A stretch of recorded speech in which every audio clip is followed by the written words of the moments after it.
They laughed at an 8-year-old girl in a bank, convinced she had nothing. But when the teller read her balance out loud, the whole room went silent. You ever see a child's face light up with pride, only to have it crushed in seconds? That's how it began for 8-year-old Kayla Henderson on a warm Friday morning in Columbus, Ohio.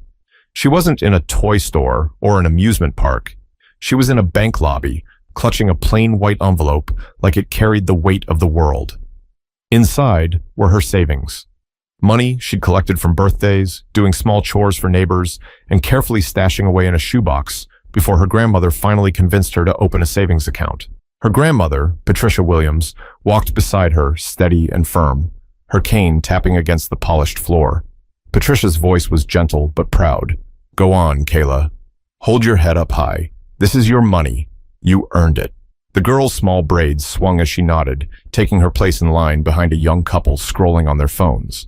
For Kayla, this was more than just numbers on a slip of paper. It was proof she could do something on her own, that her hard work meant something. But just behind her, 2 teenage boys, Ryan Matthews and Colin Baker, noticed her envelope and the way she nervously adjusted her dress. They weren't there to deposit anything meaningful, just cash from odd jobs. Bored, restless, and cocky, they started whispering. Did you hear that? Ryan smirked as Kayla asked the teller, Can you check my account balance, please? Colin leaned in, his voice dripping with mockery. I'll pay double if she even has a balance. The words weren't whispered. They were loud enough for Kayla to hear, loud enough for Patricia to stiffen, loud enough for the people in line to look up from their phones. A few laughed quietly, feeding off the cruelty. Kayla froze. She wasn't used to being laughed at by strangers. Her small fingers tightened around the envelope until the paper crinkled. She wanted to shrink, to disappear. Patricia turned, her eyes sharp. You boys ought to be ashamed. She's a child. But Ryan shrugged, grinning. We're just joking, ma'am. No harm done. No harm? For Kayla, it was more than a joke. Her cheeks burned, her throat tightened. She wanted to speak up, but didn't know how. The teller, a middle-aged man named Marcus Lee, raised his eyes from his computer screen. He'd seen plenty inside this bank. Arguments over overdrafts, celebrations over first paychecks, and quiet tears when accounts ran dry. But the sight of 2 teenagers mocking a child hit differently. He looked at Kayla and asked softly, Would you like me to print your balance, sweetheart? She swallowed hard and whispered, Yes, please. Patricia placed a comforting hand on her shoulder. You don't have to prove anything to anyone, Kayla. But if you want to, go ahead.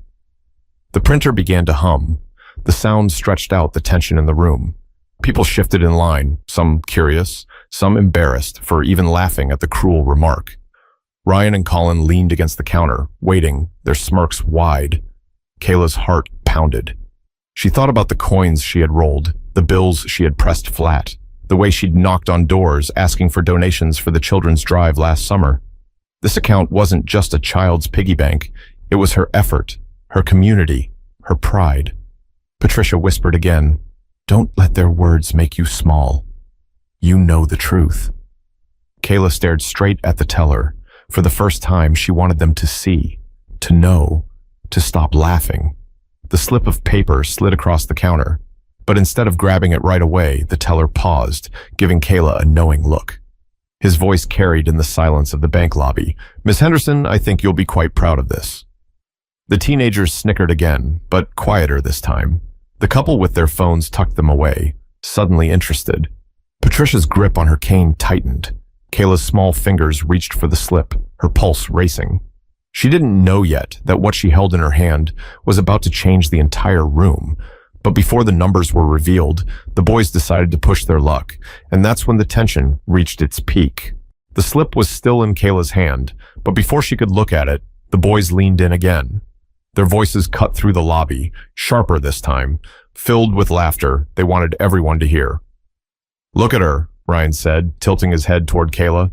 She probably has, what, $5 in there? Maybe 10? Colin chuckled. Man, 10's too generous. Bet it's nothing. She's just playing bank like it's a game. A few people in line snickered along, not everyone, but enough to sting. Kayla's ears burned. Her lips trembled, but she bit them, refusing to let the tears fall. She wanted to speak, but the words wouldn't form. Patricia stepped forward, her voice firm but trembling with controlled anger. That's enough. You boys think you're funny, but what you're doing is cruel. She's 8 years old. Ryan leaned back with a shrug. We're just teasing, lady. Don't get so worked up. But the smirk on his face said everything. He didn't regret it. He was proud of it. Kayla finally whispered, her voice small. Why are you laughing at me? You don't even know me. The bank lobby went quiet. Even Colin's grin faltered for a moment. But then he doubled down, trying to cover his slip. Relax, kid. We're just joking. Don't take it so serious. The teller, Marcus Lee, finally spoke. His tone was calm, but there was steel underneath. Young men, mocking a child isn't something to laugh about. I think you'd do well to remember that. Ryan smirked again. What, you're going to kick us out for telling a joke? Marcus didn't answer. Instead, he tapped the printed slip lightly on the counter. No, but you might learn something today if you stop running your mouths long enough to listen. Kayla clutched the slip tighter. She didn't know what to say. She only knew her grandmother's hand was warm against her back, steadying her, pushing her forward. Patricia's whisper came again, firm and low. Look them in the eyes, baby. Don't let them break you.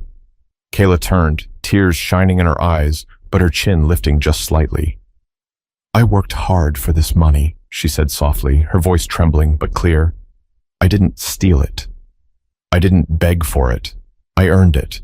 That sentence made the room shift. The woman in the floral blouse, 2 spots back, raised her eyebrows. A man near the exit lowered his newspaper. Even the couple who had been scrolling their phones straightened, watching closely. Patricia, emboldened, added, She's been saving for 2 years.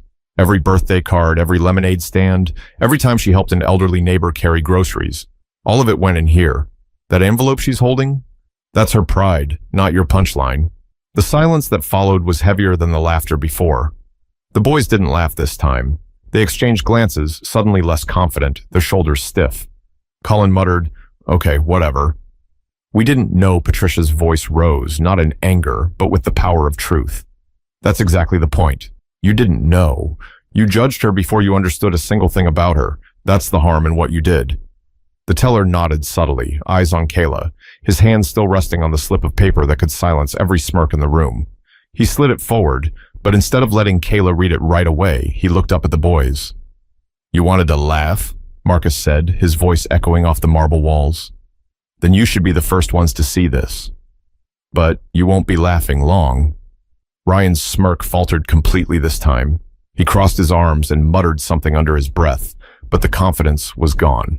The weight of dozens of curious eyes pressed down on him. Kayla's hands shook as she looked at Patricia. Her grandmother gave her a slow nod, whispering again, Go on, sweetheart. Show them. The envelope no longer felt heavy. The slip of paper no longer felt ordinary. For Kayla, this was the moment she stopped being the girl with an envelope and became something else. Someone who deserved respect. The crowd leaned in ever so slightly. No one was scrolling on their phone now. Even the security guard at the door had stepped closer, his arms folded as if sensing something important was about to happen.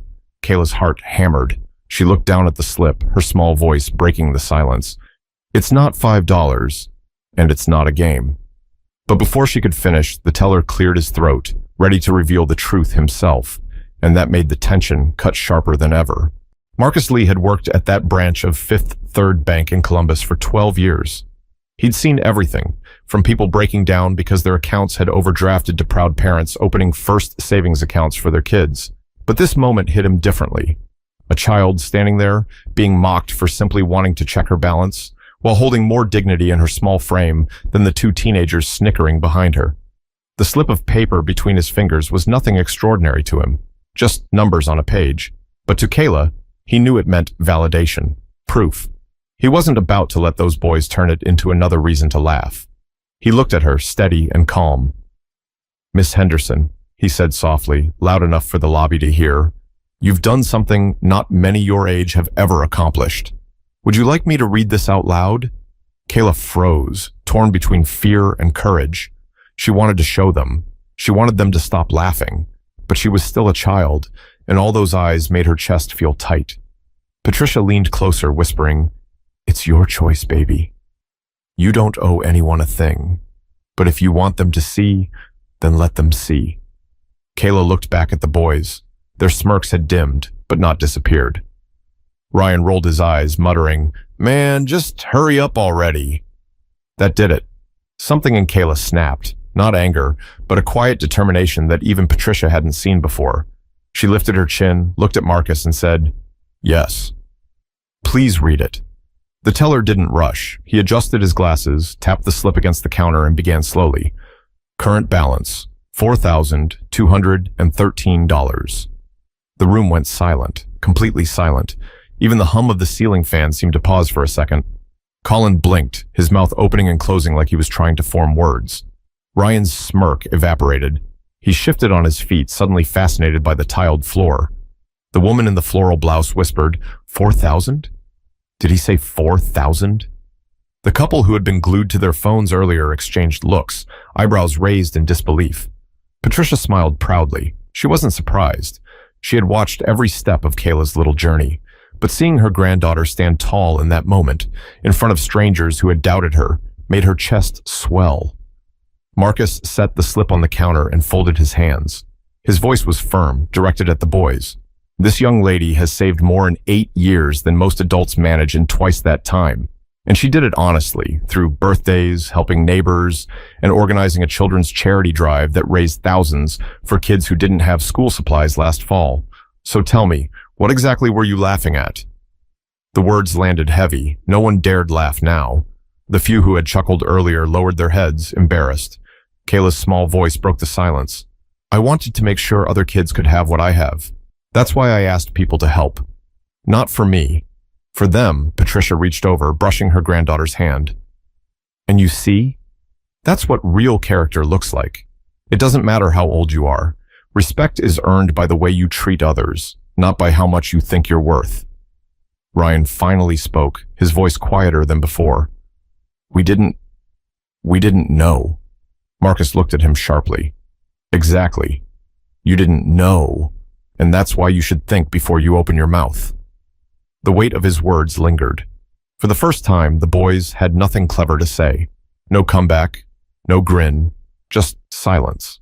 Kayla held the slip in both hands, staring at it like it was more than numbers. It was proof of her worth, proof of her hard work. The sting of humiliation hadn't vanished, but in its place, something else was forming. A strength she didn't realize she had. The teller gave her a small smile. "You've done something remarkable, Kayla. Don't ever let anyone make you feel small for that." Patricia straightened, her cane tapping once on the floor as if to punctuate the moment. "That's right. People will try, but you remember, your value isn't decided by their laughter." The lobby was quiet. People weren't just looking at Kayla now. They were looking at themselves, reflecting on the way they had judged, the way they had laughed too quickly. Shame crept into the edges of their silence. Marcus leaned forward, lowering his voice so only Kayla and Patricia could hear. "You've got something rare, young lady. Don't lose it. Not everyone has the heart to do what you did." Kayla looked up at him, her lips curling into the smallest, most fragile smile. She whispered, "Thank you." And in that fragile smile, the balance of power in the room shifted entirely. The mockery had ended, but something deeper was about to begin. But the story of how Kayla raised that money, and why it mattered so much, was the part that truly left the crowd stunned. The slip of paper rested in Kayla's trembling hands, the black ink shining under the fluorescent lights of the bank lobby. $4,213. Marcus's voice still hung in the air like an echo, sinking into everyone present. No one moved at first. It was as though the entire room had inhaled and forgotten to breathe. Kayla lowered her eyes to the slip again, reading it over and over, almost afraid she had misheard. But the numbers didn't change. Her chest rose and fell quickly, her small fingers pressing hard into the edges of the paper as if it might disappear. Patricia leaned in close, whispering in her ear, "See, baby? That's the truth. Don't ever let them take that from you." Ryan rubbed the back of his neck, shifting his weight from one foot to the other. He muttered, "Man, that's crazy. How's a kid even have that much?" Marcus shot him a look, one eyebrow raised. "The same way anyone else does, through hard work and responsibility. Something you might want to think about." That stung. Ryan lowered his eyes, avoiding everyone's gaze. Colin, still pale, leaned against the counter, clearly wishing the floor would swallow him whole. The tension broke when the woman in the floral blouse spoke up. Wait, did you say she raised money for kids? Like a charity? Patricia turned, her voice steady but warm. Yes, she saw kids at her school who didn't have proper notebooks or backpacks, so she started asking neighbors, family, even local businesses to chip in. One small idea, and she turned it into something bigger than herself. The whispers rippled through the lobby. A man in a suit near the back stepped closer, eyebrows raised. You're telling me an 8-year-old organized that? Patricia smiled proudly. With a little guidance, yes. But the drive was her idea. She wanted other kids to have what she had, Kayla, cheeks still flushed, lifted her head slightly. Her voice was small, but it carried. It wasn't just me. People helped because they cared too. The couple who had been glued to their phones earlier exchanged glances. The man murmured, "That's impressive." The woman nodded. "Puts us all to shame, honestly." Ryan tried to regain some footing, his tone defensive. "Okay, but it's still weird." "She's a kid," Patricia's eyes narrowed. "And what does that mean? Kids can't care, can't work for something that matters? You boys laughed because you thought she was small, but look at her now. Bigger than both of you in ways you can't even measure." The security guard at the door, who had been silent all along, finally spoke. His deep voice rumbled across the lobby. "Ma'am's right. Respect goes where it's earned. And that little girl just earned mine." Kayla's throat tightened at his words. For the first time since she'd stepped into the bank, the laughter no longer echoed in her head. In its place came something new, recognition. Marcus leaned forward on the counter, speaking not just to Kayla, but to everyone. This isn't just about money. It's about the story behind it. It's about an 8-year-old who decided to lift others up instead of thinking only of herself. That's something rare, something worth admiring. The atmosphere in the lobby shifted.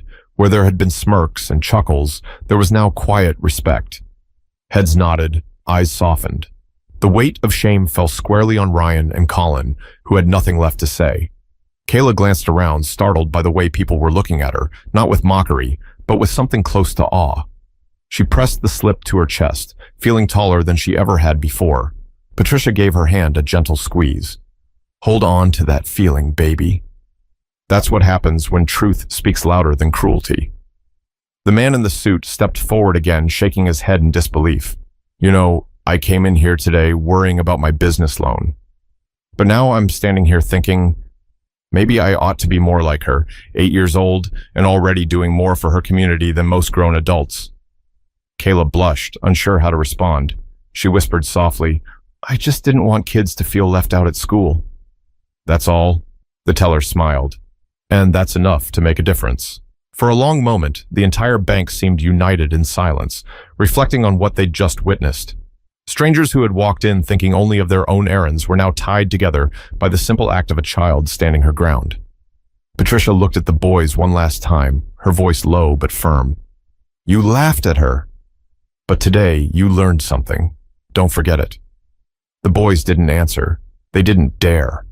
Kayla's heart was still racing, but now it wasn't fear. It was something stronger. A fire she hadn't felt before. She realized this moment wasn't just about defending herself. It was about proving that no one was too small to matter. But the real story, the one that would leave everyone speechless, was how Kayla had raised that money in the first place, and why it meant so much to her. The slip with the numbers was enough to silence the laughter, but the curiosity in the room hadn't disappeared.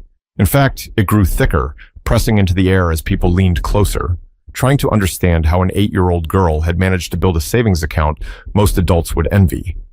Marcus, the teller, sensed it. He glanced at Kayla, then at Patricia, and decided it wasn't his story to tell. "Miss Henderson," he said gently, "would you like to share how this came to be? Or would you rather keep it private?"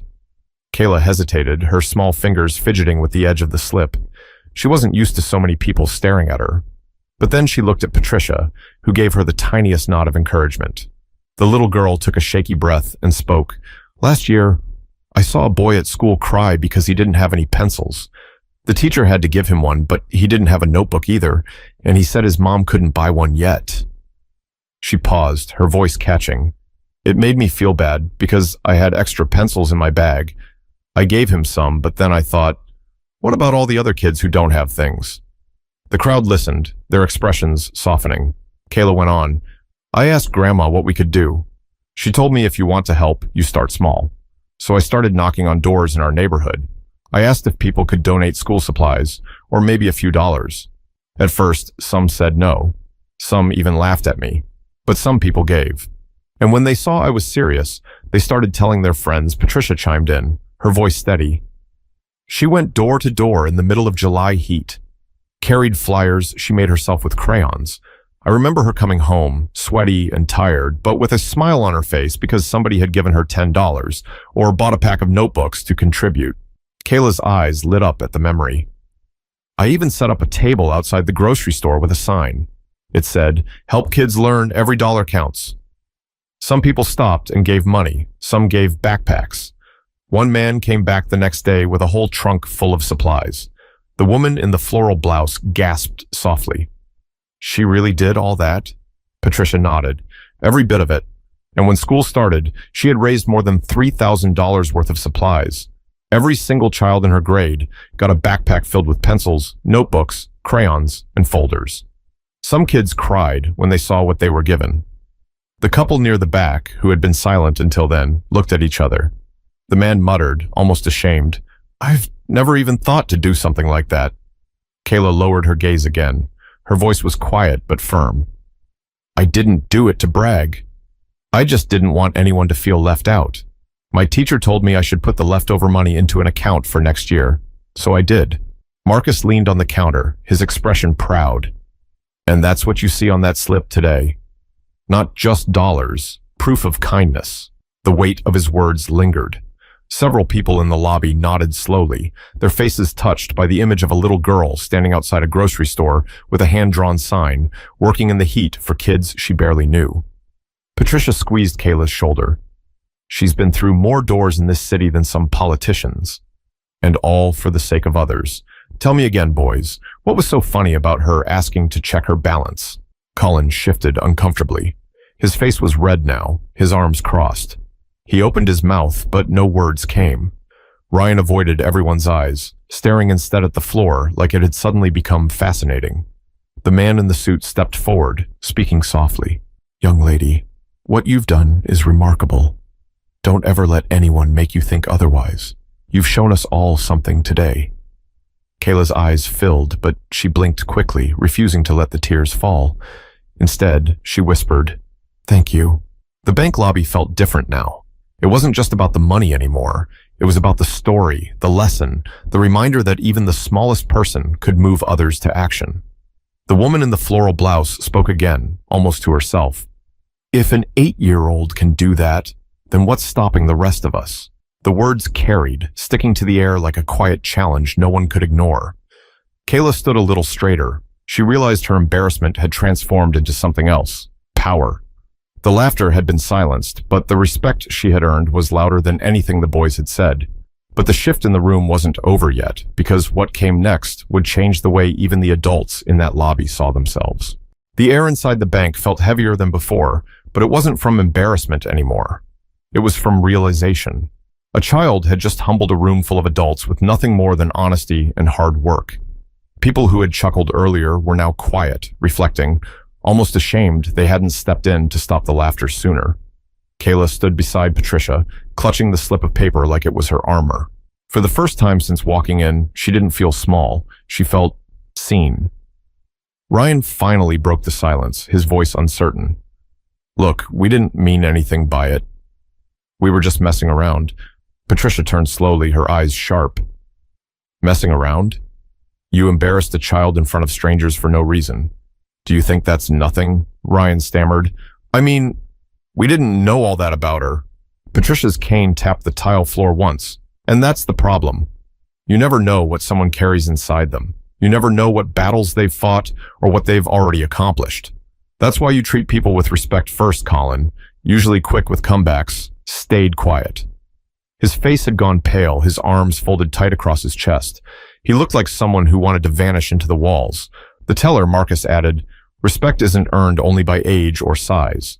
Sometimes it's shown by action, and this little girl has done more than many grown folks who walk through those doors every day. The crowd shifted, heads nodded. The woman in the floral blouse spoke up, her voice firm now. She's right. We all laughed, even if it was quiet. That's on us, too. She glanced at Kayla, her expression softening. I'm sorry, sweetheart. Kayla blinked, surprised. No adult had ever apologized to her like that. She whispered back, It's okay. The man in the suit cleared his throat. No, it's not okay. It shouldn't take a child standing here with tears in her eyes for us to realize how careless words can be. We should be better than that. He looked directly at Ryan and Colin. Especially you two. You're old enough to know better. Ryan's face flushed red. Yeah, all right. We get it, Patricia. Unwilling to let them slide by, asked, Do you really? Or are you just saying that because you got caught? That question landed like a weight. Ryan opened his mouth, closed it again, then muttered, We're sorry. It wasn't loud, but it was the first honest thing he'd said since stepping into the bank. Kayla didn't gloat. She didn't smile in victory. She just looked at them quietly and said, I just wanted to help people. That's all. The words stung worse than any scolding. The boys realized they had tried to tear down someone who wasn't even thinking about herself, but about others. Shame tightened their shoulders until they stood awkwardly, shifting from foot to foot. The security guard, still near the door, gave a low chuckle.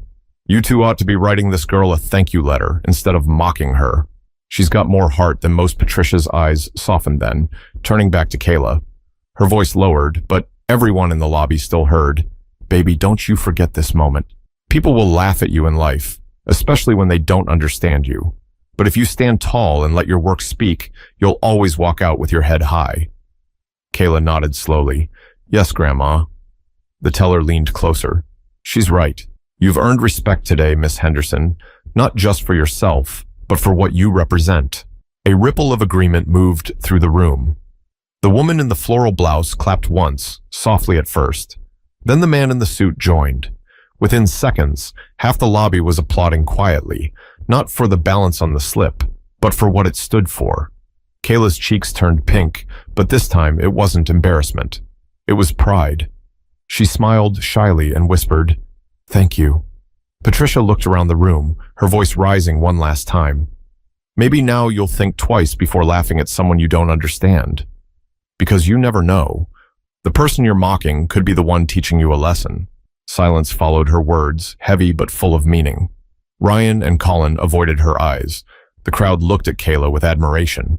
And Kayla herself realized something she hadn't before. She didn't need anyone's approval to know her worth. But when it came, it felt like a light after a long storm. But the story couldn't end inside that lobby, because the real lesson was what people carried with them after they walked out the door. When the applause faded, the bank lobby fell into a softer kind of silence. Not the awkward hush that had followed the boys' laughter, but the quiet of reflection, when people know they've witnessed something that will stick with them. Kayla still stood by the counter, her slip of paper pressed to her chest. The fear she'd felt earlier was gone. In its place was something steadier, something she hadn't known she carried. Strength. Patricia gave her a long, proud look before turning back to the room. I hope all of you remember this, she said firmly. We live in a world where people are too quick to judge, too quick to laugh at what they don't understand. But respect is a choice. And today, you all saw how much power words can carry. They can tear someone down, or they can build someone up. The man in the suit raised his hand slightly, as though asking to speak in class. She's right. I came in here worried about numbers on a form. Now I'm leaving with a reminder that generosity matters more than pride. This girl showed us that Kayla looked down, suddenly shy again. I didn't mean to show anyone anything. I just wanted to help kids. Patricia touched her shoulder. And that's exactly why it matters. You weren't trying to prove yourself. You were trying to give. That's the difference between people who live for themselves and people who live for others. Ryan and Colin still lingered off to the side, their earlier swagger gone. Colin finally mumbled, We're sorry, for real. We didn't think Patricia didn't let them off easily. That's the trouble with too many people. Not thinking before they speak. Maybe today you learned to slow down and consider who you're laughing at. Ryan gave a small nod, his voice quiet. Yeah, we did. It wasn't perfect. It wasn't redemption. But it was something. A seed planted. Marcus cleared his throat and looked at Kayla. Miss Henderson, I hope you hold on to this slip. Not for the money, but for the story. One day you'll look back and remember that in this very lobby, you taught adults how to act. Kayla smiled faintly, the kind of smile that comes from relief and pride mixed together. She whispered, I'll keep it. The security guard near the door added, and don't let anyone tell you kids can't change things. You already did. With that, the crowd began to shift back toward their business, but their eyes lingered on Kayla a little longer, their expressions softer than when they'd first walked in. One woman even reached into her purse and handed Patricia a small bill, saying, for next year's drive. Patricia started to refuse, but Kayla's wide eyes stopped her. They accepted it, knowing it wasn't just money, it was respect turned into action. As they stepped toward the door, Patricia leaned down. Baby, what did you learn today? Kayla thought for a moment. Her small voice carried more weight than she realized. That sometimes people laugh because they don't understand. But if you tell the truth and keep trying, they'll see. Patricia kissed her forehead gently. Exactly. And to never forget, you don't need to prove yourself to anybody. But sometimes, when you stand tall, you change hearts without even meaning to. Outside the bank, the sun was warm, the traffic rolled by, and life moved on as if nothing extraordinary had happened. But for the people in that lobby, especially two teenage boys, it wasn't just another Friday. It was a lesson stamped into memory. Kayla walked a little taller, her envelope tucked under her arm. She didn't feel like just an 8-year-old anymore. She felt like someone who had something worth carrying, not just in her account, but in her heart. And for everyone who had seen her, the message was clear.